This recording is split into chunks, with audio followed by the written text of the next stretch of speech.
asalaamaaleykum mbokk internet Diass Actu donc ñu ñëwoon fii Cikki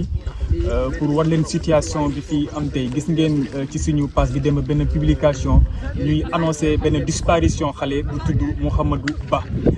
Ba nag mu dëkk village bu Semkej dans la commune de Diass mu nekk élève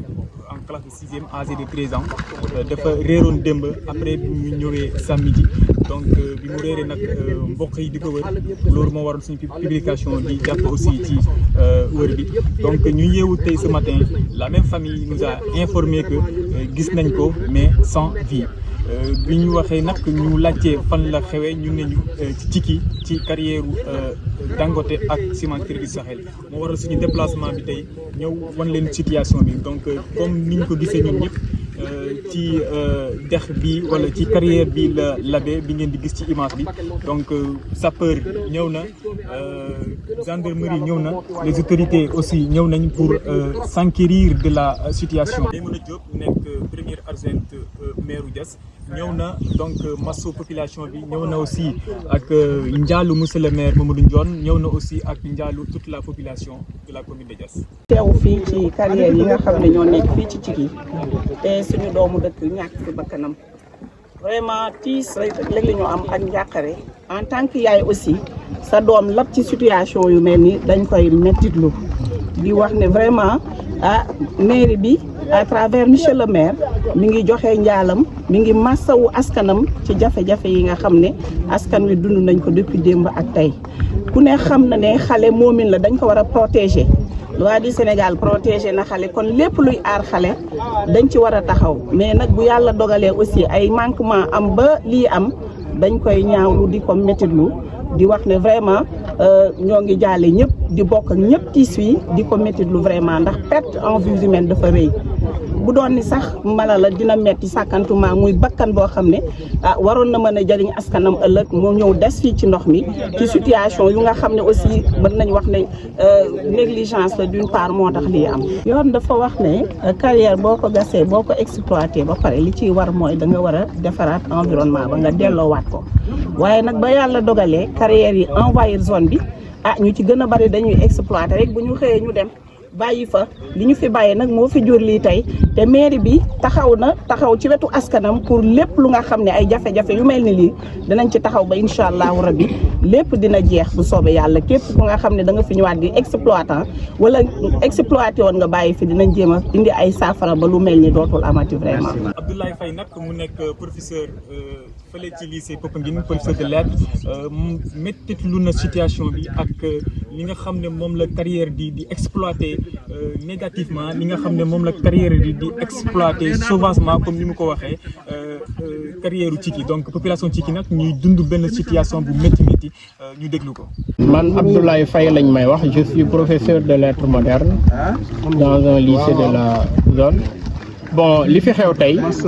vraiment ci loolu lañ bëggoon àdd le décès de l'élève Mouhamadou Ba originaire de Semkej Mouhamadou Ba élève la boo xam ne mu ngi woon di fii la doon jàngee ci lycée Cikki mu ngi doon def classe de 6e dëkkul Cikki nag fële la dëkk Semkej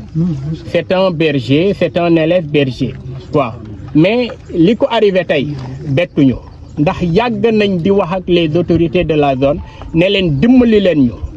leen ñu ndax les cimenteries du Sahel de Kirène li ñu nekkee Cikki du dëgg du yoon may ñu waa Cikki jàmm tey may ñu leen jàmm ëllëg chaque jour ñu ngi ñuy exploiter du matin au soir et daa mel ni nag kilifa yi dañ cee ànd te ñun vraiment Layus voici presque 20 ans yoo xam ne Layus mu ngi exploiter à Cikki Layus il a une concession. L'entreprise de Layus a une concession d'environ de 200 hectares mais ñun waa Cikki amul ku yeewoo Cikki tey mën la wax par exemple le décret d'affectation boo xam ne de la concession de Layus amu fi kenn mënul yeewoo kenn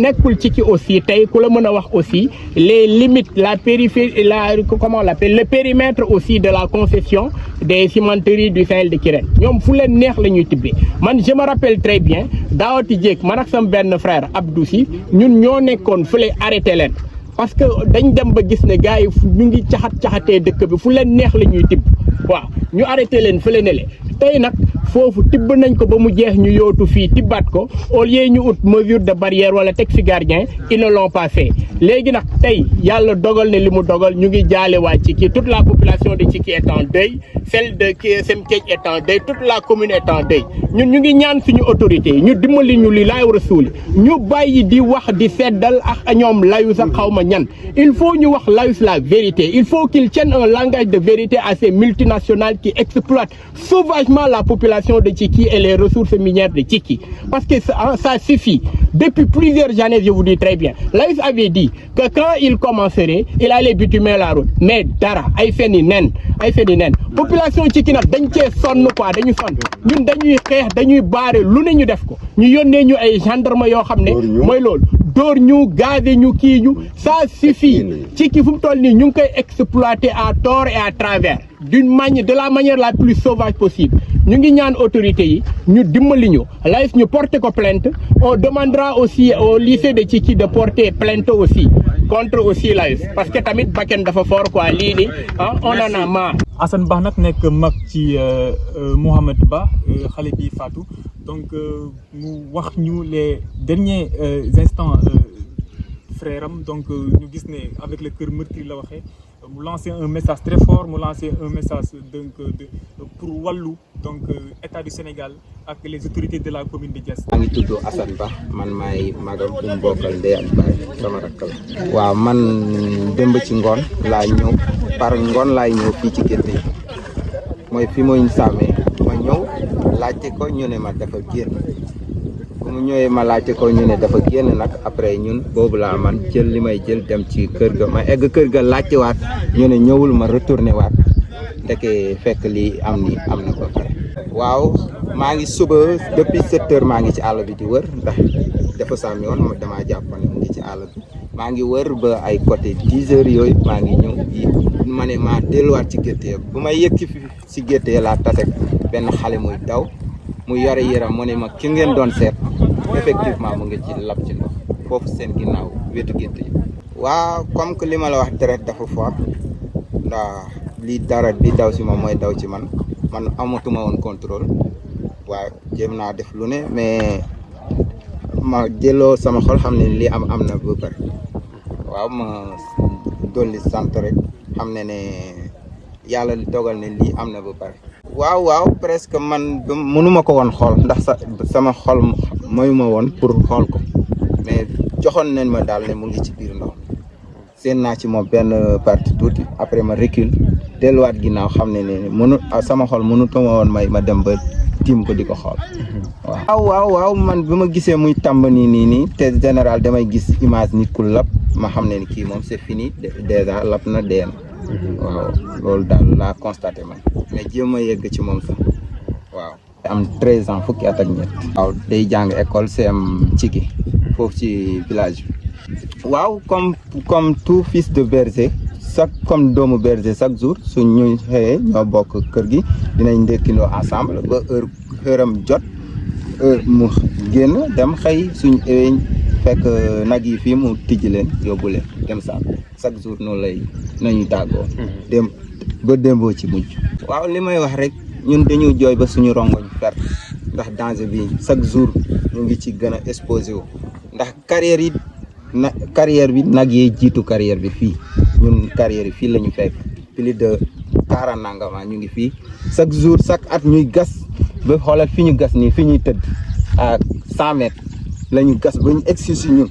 waxatuma la danger boobu rek, mais xoolal fii nit di tëdd à 100 mètres nga ñëw gas ba ci wetam pour lan? kon kooku nagam juróom yi fu ñu génne fan la ñuy lekk ci pax. man daaw tëdd naa si néeg bi bëgg yeew jóge ci ndox bi ñëw fekk ma foofu ci gétt yi rey fa béy, te ndox lan moo ko waral? gas yi ñuy gas fii moo indi loolu. nag yi ñu ngi daanu fii di faatu, nag yi fi faatu xamuñu ñaata la, te autorités yi ñu ngi teg ci seen bët chaque jour suñu jooyee te ñu naan dinañu xool solution ba kañ. voilà lii lañ si doon xaar, peut-être corps yu toll ni être humain mu dee, te encore bakkan la. bi ñu gisee nag yi di dee waroon nañ xam ne par la suite lii moo si tëgg, mais autorité daal ñu ngi ñaan ngir yàlla danger bi nii su dee mën nañu si wutal solution, il n'a qu'à trouver la solution trop vite, parce que lii lu ëpp tur li ëpp na man loolu daal laa amoon liñ si doon wax. gendarmerie sapeur pompier ñoom ñëpp ñëw nañ évacué nañ corps bi donc ñu ngi ñaan rek donc autorités yi ñu ngi ñaan aussi société yooyu Cimenterie du Sahel ak Dangote n'est-ce pas ñu gën a jël seen matuwaay ñu gën a jël carrières yi def leen ay protection yi nga xam ne voilà dina tax ba xale yi prochaine fois duñu am accès gratuitement ci carrière yi. benn situation la bu métti population bi ñëpp am lu leen métti dégg ngeen famille bi li mu wax dégg ngeen aussi madame la première adjointe de la mairie de Diass li mu wax ak les populations donc loolu moo waroon suñu ñëw bi tey.